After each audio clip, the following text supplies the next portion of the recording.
সুপ্রভাত। আবার চলে এলাম সকলের সামনে আমাদের রান্নাঘরে।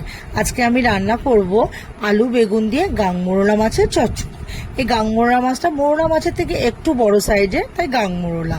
এটি তৈরি করতে লাগবে আলু, বেগুন, পেঁয়াজ কুচোনো, রসুনটা একটু থেতো করে নিয়েছি, কাঁচা লঙ্কাটা চিড়ে নিয়েছি, আর টমেটো, ধনেপাতা।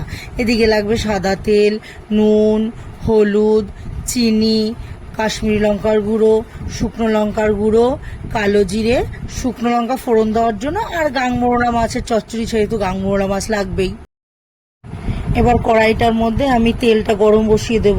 কড়াইতে তেলটা গরম হতে হতে ততক্ষণে আমি মাছগুলোর মধ্যে নুন, হলুদ আর একটু লঙ্কার গুঁড়ো দিয়ে আমি ভালো করে একটু মেখে নেব।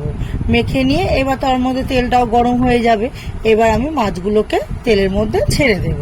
মাছগুলোকে তেলের মধ্যে ছেড়ে দিয়ে একটু নাড়াচাড়া করে মাছগুলোকে ভেজে তুলে নেব।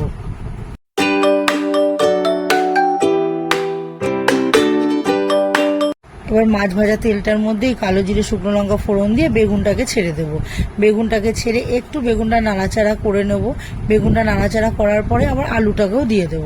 আলুটাও একটু নাড়াচাড়া করে নিয়ে এবার পেঁয়াজ কুচোনোটা দিয়ে দেব, তারপর কাঁচা লঙ্কা চেরাগুলো দিয়ে দেবো, আর রসুনটা থেতো করে রেখেছি সেটাকেও দিয়ে দেব। দিয়ে এবার আমি নুন আর হলুদ পরপর দিয়ে দেব। নুন হলুদটা দিয়ে একটু ভালো করে মিশিয়ে নিয়ে তারপরে আমি একটু ঢাকা দিয়ে রেখে দেবো। কিছুক্ষণ পর ঢাকাটাকে তুলে একটু নাড়াচাড়া করে নিয়ে ওর মধ্যে টমেটোটা কুচিয়ে রেখেছিলাম সেই টমেটোটাকে দিয়ে দেবো। টমেটোটা দিয়ে এর মধ্যে এবার শুকনো লঙ্কার গুঁড়োটা দেবো, আর একটু চিনিটা দেবো। চিনিটা দিলে একটু নুনটা ব্যালেন্স হয়। দিয়ে এবার কালারের জন্য একটু কাশ্মীরি লঙ্কার গুঁড়ো দিয়ে দেবো। দিয়ে নাড়াচাড়া করে অল্প একটু জলের ছিটা দেবো। জলের ছিটা দিয়ে একটু নাড়াচাড়া করে এইবার যে ভেজে রাখা মাছগুলোকে এবার ওর মধ্যে আমি দিয়ে দেব। এবার মাছগুলোর সাথে সব মশলাগুলো ভালো করে একটু মিশিয়ে নেব। নিয়ে এবার অল্প জল দিয়ে দেবো।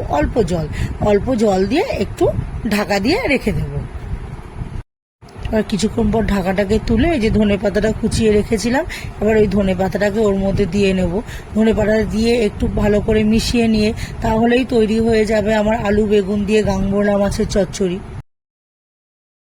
রান্নাটি যদি ভালো লেগে থাকে তাহলে লাইক করবেন, শেয়ার করবেন, কমেন্ট করে জানাবেন, আর অবশ্যই সাবস্ক্রাইব করবেন। ধন্যবাদ।